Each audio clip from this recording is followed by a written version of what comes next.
Alright. Today I'm going to be talking about the new Godzilla X Kong movie that is titled The New Empire. So Godzilla X Kong, The New Empire is a follow-up to Godzilla vs. Kong. So how do I think?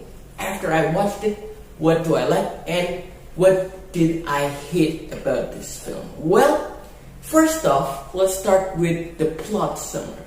So this film revolves around Kong and also Godzilla trying to protect their territory from the incoming new monsters that are in this film. So they are protecting the territories that they are in by defeating the enemies. And towards the middle point of this film, two of them team up to fight Shimo and a new threat named Scar King. Now, when it comes to Monsterverse, the last film that I reviewed on this channel, in that review I said that if Godzilla vs. Kong is the final installment in the Monsterverse, I would be fine. Well, let's start off with the positives. The number one positive that I can give are the human characters. They are really likable in this one, particularly Dan Stephen and also Brian Tyree Henry. They form a really good comedic chemistry together on screen. So while they are on screen together, most of the time you will get some laughs, some chuckles, and that's what their characters are for. The second positive is the action sequences.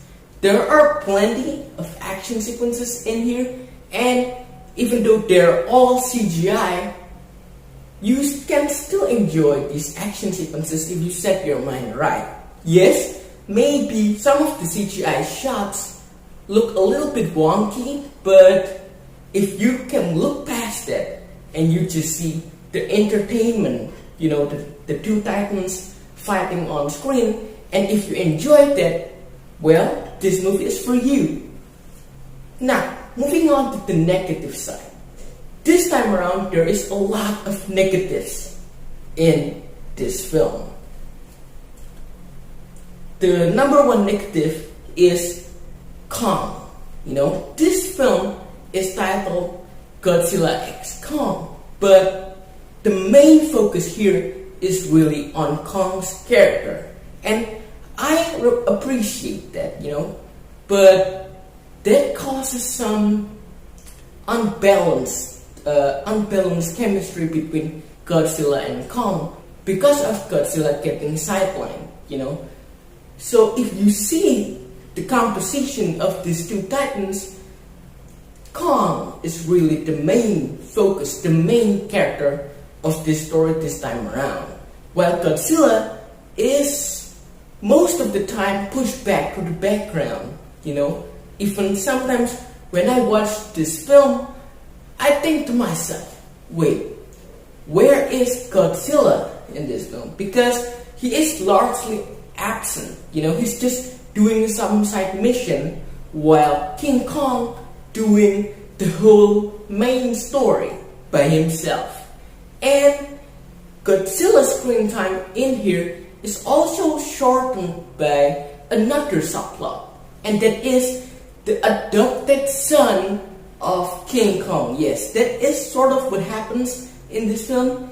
King Kong apparently adopts a son and also becomes a mentor to him. And that causes Godzilla to get pushed into the darkness. So if you're here expecting for more Godzilla, you're not gonna get it. And the second negative thing I can think of regarding this film is how dumb Kong looks in this film.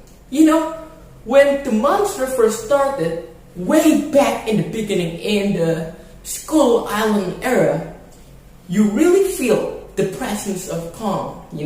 He is a really fearful threat. But here, sometimes he just looks like a dumbass. This Kong is very different from the Kong from the other films. You didn't feel his presence on screen.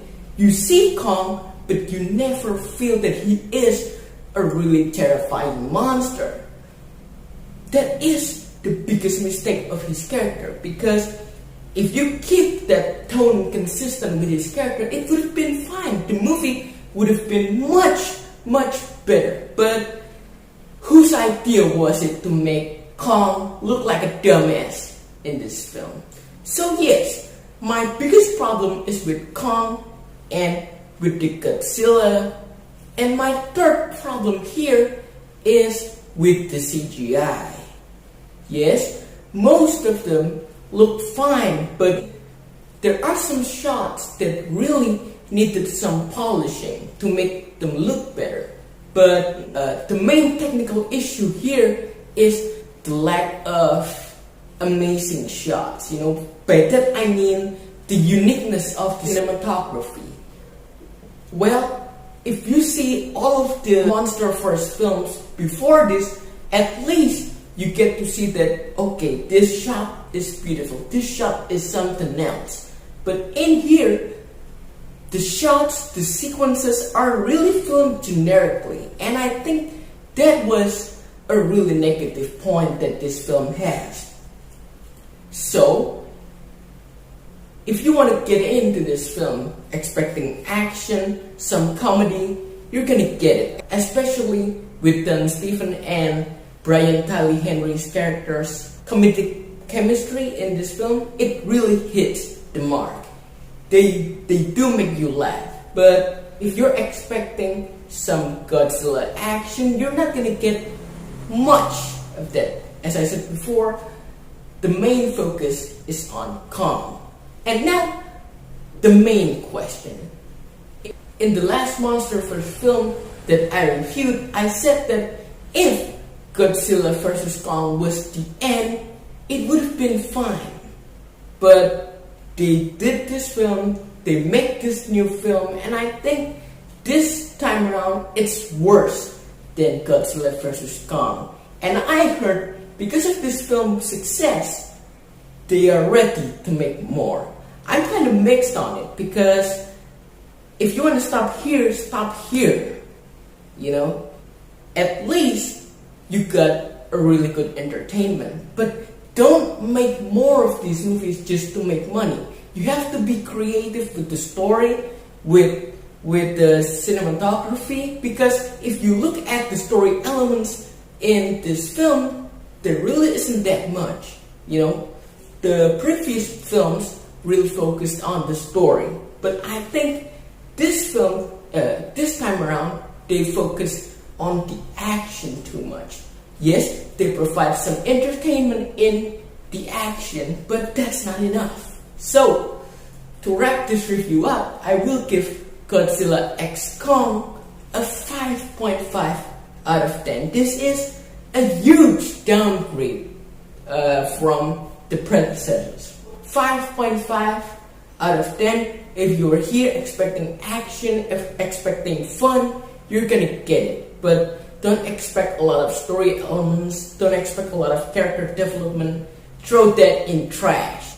5.5 out of 10. So, have you seen Godzilla x Kong, The New Empire? Tell me everything you like or hate regarding this film, because there are plenty of aspects that I really did not like with this film. So drop every opinion you have regarding this film in the comment section. See you on the next video, guys. Thanks for watching.